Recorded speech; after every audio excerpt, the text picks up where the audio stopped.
ছেলে মেয়েদের অলি করতে দুটো জিনিস লাগবে, একটা নামাজ আর একটা পর্দা। এখানে আবার বাংলাদেশের মুসলমান, বিশেষ করে ঝিনেদার মুসলমান, বিশেষ করে বাকরি নদীদের মুসলমানের সমস্যা বেশি। আমার শ্বশুর মাঝে মাঝে ওয়াজ করতো যে দেখেন ঝিনেদার লোকেরা আগে দোজখে যাবে। আমার বিআই সাহেবের দেশ বলে আমি কিন্তু না বলে পারলাম না। কারণ হলো পর্দার ব্যাপারে আমরা সবচেয়ে বেশি অবহেলা করি। আল্লাহ রাসূল সাল্লাল্লাহু আলাইহি ওয়াসাল্লাম বলছেন, আইয়ুমা ইমরাআতিন সাল্লাত খামসাহা ওয়া সামাত শাহরাহা ওয়া আতাআত বালাহা ওয়া হাফিজাত ফারজাহা দাখালাত মিন আইয়ি আবওয়াবিল জান্নাতিশ শাহর।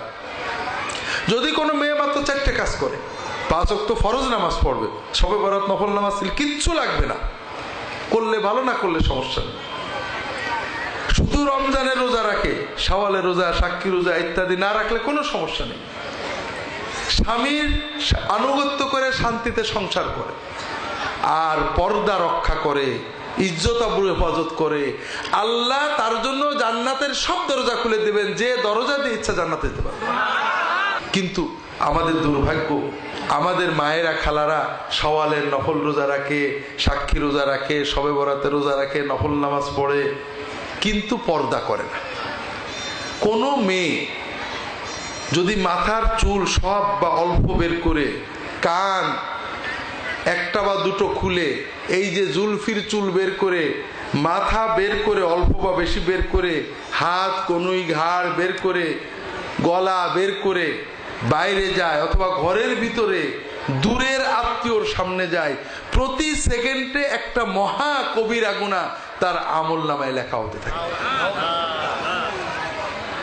একজন শাওয়ালের 6 রোজা রেখে 60টা নেকি পেল, আর ওই রোজা থেকেই বেপর্দা বাইরে যে, বেপর্দা ঘরের ভিতরে দেওর ভাসুর ননদ কি বলে চাচাতো ভাই খালাতো ভাই বেয়াই তাওর সামনে যে 60,000 হারাম মহা কবিরা গুনাহ করলো, লাভ হলো না লস হলো? লস হলো ভাই। আর এই গুনাহ আমরা কেন করলাম? একজন লোক মিথ্যা সাক্ষী দিয়ে অনেক পাপ করলো, কিন্তু 200 টাকা পকেটে নিয়ে গেল। গুনাহ করলো তো 200 টাকা পাইলো, বেপর্দা চলে কয় টাকা পাওয়া যায়? বেপর্দা চলার কারণে কি রিক্সাওয়ালা ভাড়া কম নেয়? নেয়। স্কুলে বেতন কম নেয়? তাও তো না। দুনিয়ায় কোনো লাভ নেই। তবে বেপর্দা চললে মোটামুটি 3টে ফায়দা আছে, বলবো। 1 নম্বর ফায়দা, অভিশাপ, লানত। যখন কোনো মেয়ে বেপর্দা বাইরে যায়, সেজে গুড়ে সেন্ট মেখে, কসমেটিক মেখে বাইরে যায়, আল্লাহর ফেরেশতারা ওই মেয়েটাকে লানত করতে থাকে, এটা একটা লাভ। 2 নম্বর হলো গুনাহ।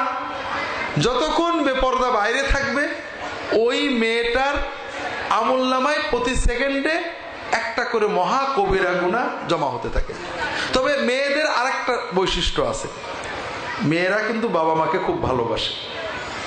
কথা বুঝতে পেরেছেন?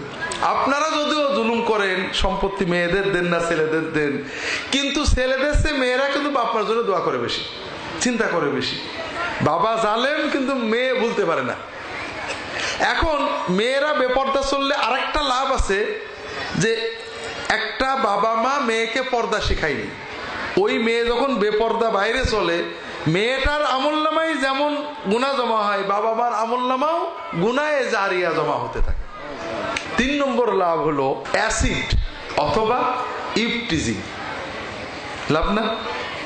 যে মেয়েরা পর্দা করে তাদের ইফটিজিং বেশি, না যারা বেপর্দা চলে তাদের ইফটিজিং বেশি? বেপর্দা চলে না। তাহলে এই 3টে লাভ আমরা পাবো বেপর্দা চলে, এছাড়া আর কোনো লাভ আমার জানা নেই। কিন্তু যদি পর্দা করে কোনো মেয়ে, কোনো লস আছে নাকি? আল্লাহ তো কোনো কর্ম করতে নিষেধ করেননি। মেয়েরা চাকরি করবে, লেখাপড়া করবে, গরু সরাতে যাবে, মাটি কাটতে যাবে, যত প্রয়োজনে যাবে, কিন্তু বোরকা পরে যাবে, পর্দা করে যাবে। যেমন আমরা মাঠে যাব, পায়জামা পরে, লুঙ্গি পরে, প্যান্ট পরে গেলে কি অসুবিধা আছে নাকি? কিন্তু একজন হাফ প্যান্ট পরে জাঙ্গিয়া পরে যাচ্ছে, এর কোনো দরকার আছে? মেয়েরাও বাইরে যাবে, মেয়েদের যে পোশাক আল্লাহ দিয়েছেন মাথা থেকে পা পর্যন্ত ঢেকে নিয়ে যাবে। কোনো মেয়ে যদি প্রয়োজনে বাইরে যায়, স্কুলে যায়, কলেজে যায়, চাকরি দেয়, মাটি কাটতে যায়, পাট ছাড়াতে যায়, যে কাজেই যাক না কেন, অথবা বাড়ির ভিতরে দুলাভাই ভাসুর দেওয়ার এসেছে, বাইরে যাওয়ার প্রয়োজনে, বাড়ির প্রয়োজনে, পর্দার প্রয়োজনে তাড়াতাড়ি বোরকাটা পরে নিয়েছে, শরীর ঢেকে নিয়েছে। যতক্ষণ এই বোরকাটা পরে রয়েছে, একটা ফরজ ইবাদতের সওয়াব তার আব্বা আম্মা বা তার স্বামীর আমলনামায় জমা হতে থাকে। পর্দার মাধ্যমে আল্লাহ বরকত দেন, শান্তি দেন, ওই মেয়েটা আল্লাহর ওলি হয়ে যায়।